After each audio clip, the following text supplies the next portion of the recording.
सनातन धर्म में किसी की मृत्यु के बाद शरीर को अग्नि को सौंपा जाता है, यानी जला दिया जाता है। लेकिन इस्लाम धर्म में शव को दफनाया जाता है। कब्र में रखने के बाद अक्सर वहां किसी को तैनात कर दिया जाता है ताकि कब्रों की देखभाल होती रहे, कोई जानवर या इंसान छेड़छाड़ न करे। अब आप सोचिए, जिस इंसान को इन कब्रों की हिफाजत की जिम्मेदारी दी गई हो, वही अगर इंसानियत को तार तार कर दे तो। मालिक, सब सो गए हैं, अब तो कोई नहीं देख रहा। उसके इन शब्दों में जो हवानियत थी उसे बयान करना मुश्किल है। उसने कब्र से लाशें निकाली और जो किया उसे जुर्म कहना भी कम होगा। अब ये कोई पहली बार नहीं हुआ। हमारे अपने देश भारत में भी इस तरह की घटनाएं कई जगहों से सामने आ चुकी हैं। दिल्ली, नोएडा, मध्य प्रदेश, महाराष्ट्र, कई शहरों में ऐसी खबरें आईं जिनमें बताया गया कि कब्र से छेड़छाड़ हुई या फिर लाशें ही गायब हो गईं।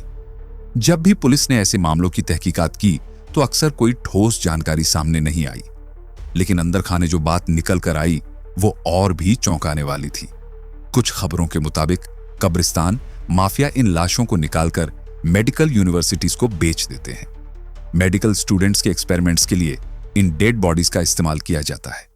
साल 2020 में भी एक ऐसा मामला सामने आया था जब कब्र खुद ही मिली और अंदर से बॉडी गायब थी। हमें लगा शायद जानवरों ने कुछ किया होगा, लेकिन ये इंसानी काम था। हद तो तब हो जाती है जब पुलिस भी किसी नतीजे पर नहीं पहुंच पाती। बस खबर आती है, थोड़ी हंगामा होता है और फिर सब शांत। लेकिन सवाल वहीं का वहीं रह जाता है, इंसानियत इतनी गिर कैसे जाती है? तो दोस्तों, ये कहानी कोई स्क्रिप्टेड फिक्शन नहीं है। ये सच्चाई है उस समाज की जिसमें हम और आप रहते हैं। और अगर हम आंखें मूंद लेंगे तो ये घटनाएं फिर से होंगी। फिर से किसी कब्र को खोदा जाएगा और फिर से किसी मासूम आत्मा की शांति भंग होगी। इसलिए इस वीडियो को आखिर तक देखिए और सोचिए, क्या हम वाकई एक सभ्य समाज में रह रहे हैं या सिर्फ दिखावा कर रहे हैं? ऐसी घटनाएं जब भी सामने आती हैं, सबसे ज्यादा असर उन लोगों पर होता है जो रोज कब्रिस्तान के काम से जुड़े होते हैं। कई बार तो ऐसा भी होता है कि कोई जानवर जैसे कुत्ता या सूअर कब्र के पास खुदाई कर देता है, जिससे कब्र को नुकसान होता है। लोग पहले सोचते हैं कि शायद ये जानवरों की करतूत है, लेकिन कुछ घटनाएं ऐसी होती हैं जो इंसान की सोच से भी परे होती हैं। पाकिस्तान के कराची शहर का नाम तो आपने सुना ही होगा, लेकिन कराची के एक इलाके लियाकताबाद में जो हुआ उसने पूरे पाकिस्तान ही नहीं बल्कि दुनिया को हिला दिया था। तारीख थी 31 अक्टूबर साल 2011। शाम का वक्त था। कब्रिस्तान में काम करने वाले कुछ कर्मचारी आपस में बैठे हल्की फुल्की बातचीत कर रहे थे। माहौल एकदम सामान्य था, लेकिन तभी एक आदमी हांफता हुआ, पसीने में डूबा, वहां आया और घबराई हुई आंखों से बस कब्रिस्तान की तरफ इशारा करने लगा। उसके चेहरे पर डर साफ नजर आ रहा था, जैसे उसने कोई साया देख लिया हो। बाकी सब लोग चौंक गए। एक ने पूछा, क्या हुआ रियाज, तू ऐसे क्यों कांप रहा है? लेकिन वो कुछ बोल नहीं पाया, बस हाथ से इशारा करता रहा और उन सभी को खींचते हुए कब्रिस्तान के अंदर ले गया। थोड़ी दूर जाकर सबके कदम वहीं रुक गए। एक कब्र की हालत देखकर सब सन्न रह गए। उसकी ऊपर की स्लैब हटी हुई थी और चारों तरफ मिट्टी बिखरी हुई थी। किसी ने बड़ी बेरहमी से उसे खोदने की कोशिश की थी। जब रियाज से पूछा गया कि आखिर ये सब कैसे हुआ, तो जो उसने बताया उसे सुनकर सबके रोंगटे खड़े हो गए। वो बोला, मैं बस पानी डाल रहा था, तभी मैंने देखा उसने खुद ही कब्र खोली थी। और वो कुछ और बोल नहीं पाया। बात इतनी डरावनी थी कि बाकी कर्मचारियों का गुस्सा 7वें आसमान पर पहुंच गया। हरामी कहीं का, तुझे इंसान कहते हुए भी शर्म आए। उन्होंने रियाज को वहीं घेर लिया और पीटना शुरू कर दिया। थोड़ी देर में किसी ने पुलिस को खबर दी। कराची पुलिस मौके पर पहुंची और बड़ी मुश्किल से उसे भीड़ से बचाकर अपने साथ ले गई। पुलिस स्टेशन में जब उससे सख्ती से पूछताछ हुई, तब जाकर उसने वो राज बताया जिसने जांच करने वाले अफसरों को भी भीतर तक हिला दिया। उसका नाम था मोहम्मद रियाज। वो पाकिस्तान के पंजाब प्रांत से ताल्लुक रखता था, सरगोधा नाम की एक जगह से। कई साल पहले वो काम की तलाश में कराची आया था। कभी छोटा मोटा काम करता, कभी बेरोजगार रहता। जिंदगी जैसे तैसे कट रही थी, लेकिन रियाज को एक स्थायी काम की तलाश थी। ऐसे में उसकी मुलाकात वजीरा नाम के एक आदमी से हुई। वजीरा कराची के लियाकताबाद वाले इसी कब्रिस्तान में काम करता था, कब्रें खोदने का और उन पर पानी डालने का काम। रियाज ने वजीरा से कहा, भाई कुछ काम दिला दे। बहुत परेशान हूं, अब और नहीं सहा जाता ये इधर उधर का भटकाव। वजीरा ने उसकी हालत देखी और उसे अपने साथ कब्रिस्तान ले आया। वहां उसे अस्थायी रूप से काम मिल गया, कभी पानी डालना, कभी साफ सफाई करना। शुरू में सब ठीक चला, लेकिन किसी को क्या पता था कि रियाज के मन में कैसी गंदी सोच पल रही है। रात में यहां कोई आता नहीं और लाश तो खामोश होती है, कौन जानेगा। बस इसी सोच ने एक बार फिर इंसानियत को शर्मसार कर दिया। रियाज की बातें सुनकर वजीरा कुछ देर चुप रहा, फिर उसे देखकर बोला, काम चाहिए तो कल से साथ चल, हाथ भंटा देना, तनख्वाह आधी आधी कर लेंगे। रियाज के लिए तो जैसे जिंदगी ने एक नया मोड़ ले लिया था। अब उसे रोज काम मिलता था और पेट भरने की फिक्र भी खत्म हो चुकी थी। दोनों दिन भर साथ रहते, कभी कब्र की खुदाई तो कभी सफाई पानी का काम।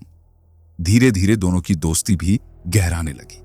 लेकिन फिर एक दिन रियाज की नजर उस हरकत पर पड़ी जिसने उसके दिमाग में तूफान खड़ा कर दिया। वो शाम का वक्त था, सूरज डूबने की तैयारी में था और चारों तरफ हल्का हल्का अंधेरा छाने लगा था। उसी दौरान रियाज ने देखा कि वजीरा चुपचाप एक कब्र की तरफ बढ़ा। उसने वहां का पत्थर हटाया और अंदर घुस गया। थोड़ी देर बाद वो बाहर आया और फिर सब कुछ वैसे ही करके चलता बना। पहले तो रियाज को लगा शायद कोई धार्मिक या रस्मी काम हो, लेकिन ये एक बार नहीं, कई बार होने लगा। अब उसके मन में शक पैदा हो चुका था, पर डर या दोस्ती के चलते वो सीधे कुछ पूछ नहीं पाया। मगर जब ये हरकतें रोज की बात बन गईं, तो एक दिन आखिरकार उसने हिम्मत जुटाई। भाई, तू कब्र में जाता क्यों है? वजीरा ने उसकी तरफ देखा और एक ठंडी सांस ली। अब तू दोस्त है तो बता देता हूं, पर किसी को बताया ना तो तू भी उसी कब्र में मिलेगा। रियाज सन्न रह गया। मैं सिर्फ उन औरतों की कब्र में जाता हूं जो नई नई दफनाई गई हों। बस असर की नमाज के वक्त जब सब चला जाता है और अंधेरा छा जाता है, तब मैं। उसकी बात अधूरी रह गई, लेकिन रियाज सब समझ चुका था। वो इंसान नहीं था, हैवान था। वो उन मासूम मृत महिलाओं की कब्रों को निशाना बनाता था जो हाल ही में दफनाई गई होती थीं। कब्र में दाखिल होकर वो इंसानियत को शर्मसार करता था। इस्लाम धर्म में 5 वक्त की नमाज फर्ज होती है, फजर, जुहर, असर, मगरिब और ईशा। और वजीरा ने अपनी हैवानियत के लिए असर की नमाज के वक्त को चुना था, जब शाम का सन्नाटा हर चीज को ढक लेता है और कब्रिस्तान वीरान हो जाता है। रियाज के लिए यह सब जानना आसान नहीं था। उसके दिमाग में बवंडर चल रहा था। जिस इंसान को वो दोस्त समझता था, वो ऐसी घिनौनी हरकतें कर रहा था। लेकिन अब सवाल था, वो चुप रहे या कुछ करे। अगर मैं कुछ नहीं कहता तो मैं भी उतना ही दोषी हूं, लेकिन अगर बोला तो शायद मेरी जान भी जा सकती है। रियाज के दिल में जंग छिड़ चुकी थी, डर और जमीर के बीच की जंग। असर की नमाज का वक्त करीबन शाम 4 बजे से 5 बजे के बीच होता है। इस वक्त सूरज ढलने लगता है और आसमान पर हल्का अंधेरा छा जाता है। ऐसे माहौल में कब्रिस्तान एकदम सुनसान हो जाता है, न कोई आवाज, न कोई हलचल। और शायद यही वजह थी कि वजीरा ने अपनी गंदी हरकतों के लिए इसी वक्त को चुना था। अब वो अकेला नहीं था, रियाज भी अब उसका हिस्सा बन चुका था। धीरे धीरे दोनों ने मिलकर एक और भी घिनौना तरीका निकाल लिया। वो उस वक्त का इंतजार करते जब किसी महिला की लाश दफनाने के लिए लाई जाती, खासकर वो शव जो असर की नमाज के वक्त कब्र में रखे जाते थे। रियाज धीरे से कहता, वो नीली चादर वाली कब्र देखी, ताजा है, बस थोड़ी देर और। फिर जैसे ही परिवार वाले लाश को दफनाकर चले जाते और चारों तरफ सन्नाटा फैल जाता, ये दोनों वापस लौटते, बड़ी सफाई से कब्र के ऊपर की स्लैब हटाते और फिर एक एक करके कब्र में दाखिल होते। इन हरकतों को बयान करना भी मुश्किल है। एक लाश जिसे परिवार ने पूरे आदर और इज्जत के साथ मिट्टी के हवाले किया, उसे 2 दरिंदे अपनी हवस का शिकार बना रहे थे।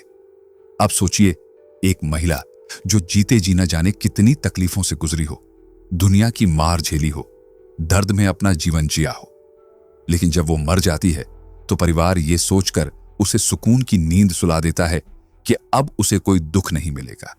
मगर वो नहीं जानते कि वहां कब्रिस्तान में कुछ इंसान जैसे दिखने वाले शैतान घात लगाए बैठे हैं। इस्लाम धर्म में महिलाओं को दफनाने के बाद उनकी कब्र को एक अलग रंग या चादर से ढका जाता है ताकि उसकी पहचान बनी रहे और उसकी इज्जत बनी रहे। मगर यही चादर वजीरा और रियाज जैसे हैवानों के लिए एक संकेत बन जाती थी। वो दूर से देखकर समझ जाते थे कि किस कब्र में महिला की लाश दफनाई गई है, लेकिन बात सिर्फ पहचान तक सीमित नहीं थी। ये लोग इस बात का भी पूरा ध्यान रखते थे कि महिला की लाश हाल ही में दफनाई गई हो, वजह यह थी कि उन्हें यह अच्छी तरह से पता था कि इंसानी शरीर को कब्र में दफनाने के बाद महज 2 से 3 घंटे के अंदर डिकम्पोज होना शुरू हो जाता है, और एक बार डिकम्पोजिशन शुरू हो जाए तो फिर उनके गुनाह की ख्वाहिश अधूरी रह जाती। भाई, अगर 2 घंटे से ऊपर हो गया तो छोड़ दे, अब काम का नहीं रहा। ये शब्द थे इंसान के भेष में छिपे राक्षसों के। इसीलिए वो अपने निशाने पर केवल उन्हीं कब्रों को रखते थे जो असर की नमाज के वक्त दफनाई गई थी, क्योंकि तब वो अनुमान लगा सकते थे कि लाश अभी ताजा होगी। ये सब सुनकर किसी भी आम इंसान का खून खौल उठे। लेकिन ये सच्चाई है, एक ऐसी सच्चाई जिसे छुपाया नहीं जा सकता। शाम के 4 से 5 बजे के बीच जब किसी महिला की डेड बॉडी को दफनाने के लिए कब्रिस्तान लाया जाता तो उसकी अंतिम क्रियाएं पूरी होने में करीब 2 से 3 घंटे लग जाते थे। लोग धीरे धीरे रिवाज पूरे करते, धुआं पड़ते और फिर आंखों में आंसू लिए वहां से चले जाते। लेकिन जहां एक तरफ परिवार ये मानकर लौट जाता कि उनकी बेटी, बहन या मां अब सुकून की नींद सो रही है, वहीं दूसरी तरफ कब्रिस्तान की मिट्टी के नीचे कुछ और ही कहानी शुरू होती थी। परिवार के जाते ही इन 2 हैवानों की शैतानी शुरू हो जाती थी। इनका तरीका बेहद सोचा समझा होता था। एक कब्र के पैरों की तरफ से खुदाई शुरू करता, बस इतनी कि एक इंसान आसानी से अंदर जा सके। फिर ऊपर की स्लैब हटाई जाती और उसके बाद उनमें से एक अंदर जाता। तू पहले जा, मैं बाहर देखता हूं, कोई आ ना जाए। काम पूरा होने के बाद दूसरा अंदर जाता। यह सब इतनी खामोशी और सफाई से होता कि बाहर से कोई अंदाजा भी नहीं लगा सकता था। शाम का वक्त इन दोनों के लिए सबसे माकूल होता था, क्योंकि तब तक कब्रिस्तान के बाकी सभी कर्मचारी जा चुके होते। आसपास कोई नहीं होता, न रोशनी न आवाज, बस सन्नाटा। पर वक्त हमेशा एक जैसा नहीं रहता। एक दिन अचानक सब कुछ बदल गया। वजीरा, जो लंबे वक्त से नशे और ड्रग्स का आदी था, उसी लत का शिकार होकर इस दुनिया से चला गया। और उसके मरने के बाद रियाज अकेला रह गया। लेकिन उसने अपनी गंदी आदतें नहीं छोड़ी। अब वो ये सब कुछ अकेले ही करने लगा। जिस दिन उसकी पोल खुली, वो भी एक ऐसा ही सन्नाटा भरा शाम का वक्त था। वो हमेशा की तरह कब्र की खुदाई कर चुका था। एक ताजी लाश जो कुछ ही घंटे पहले दफनाई गई थी, उसी के पास थी। उसने ऊपर की स्लैब हटाई और अंदर दाखिल हो गया। सब कुछ पहले जैसा ही था, लेकिन फिर कुछ ऐसा हुआ जो उसके लिए अब तक का सबसे बड़ा झटका था। जैसे ही उसने चेहरा देखा, उसकी नजर लड़की के दांतों पर पड़ी। फिर उसकी आंखों से नजर मिली और वो वहीं जम गया। लड़की की आंखें वो खुली थी और उनमें से तेज रोशनी निकल रही थी, जैसे वो आंखें उसे घूर रही हों, जैसे वो कुछ कह रही हों, जैसे वो जिंदा हों। नहीं, ये कैसे हो सकता है? ये तो मर चुकी है। रियाज की सांस अटक गई, पूरा शरीर कांपने लगा। डर ऐसा कि सांस लेना भी मुश्किल हो गया। उसने भागने की कोशिश की और पूरी ताकत से वहां से बाहर निकला। फिर पागलों की तरह दौड़ता हुआ बाहर आया। उसकी हालत देख बाकी कर्मचारी भी हैरान रह गए। क्या हो गया बे? कौन पड़ा है पीछे? किसी ने पूछा, लेकिन वो बस कांपता रहा। थोड़ी ही देर में पुलिस को सूचना दी गई और फिर कराची पुलिस मौके पर पहुंची और रियाज को गिरफ्तार कर लिया। जब उसे थाने ले जाया गया तो पुलिस के अफसरों ने उससे सख्ती से पूछताछ की और जो उसने बताया वो सुनकर सब दंग रह गए। रियाज ने कबूल किया कि उसने अब तक कुल 48 महिलाओं की डेड बॉडी के साथ ये कुकर्म किए हैं। उसकी ये गवाही दर्ज होते वक्त पुलिस अफसर भी खुद को संभाल नहीं पाए। इस खुलासे के बाद कानून ने भी अपनी रफ्तार पकड़ ली। अदालत में रियाज के खिलाफ मुकदमे दर्ज किए गए। हर एक जुर्म के लिए अलग अलग केस चला और जैसा कि ऐसे अपराधों में होना चाहिए, कानून ने भी कोई नरमी नहीं बरती। कुछ मामलों में सुनवाई पूरी हो चुकी है। अदालत ने उसे दोषी ठहराया और फांसी की सजा सुनाई। बाकी मामलों की सुनवाई अभी भी जारी है। फिलहाल रियाज जेल में बंद है और हर दिन अपने बाकी गुनाहों की सजा सुनने का इंतजार कर रहा है। लेकिन असली तूफान तो तब उठा जब यह खबर पाकिस्तान की मीडिया में सामने आई। जैसे ही चैनलों और अखबारों ने इसे रिपोर्ट किया, पूरा देश सकते में आ गया। ऐसा कैसे हो सकता है? इंसान इतना गिर कैसे सकता है? यह सवाल हर किसी की जुबान पर था। जिसने भी इस खबर को सुना वो अवाक रह गया। एक ऐसा गुनाह जो इंसानियत की सारी हदें पार कर चुका था, जिसे जानकर रूह कांप जाए।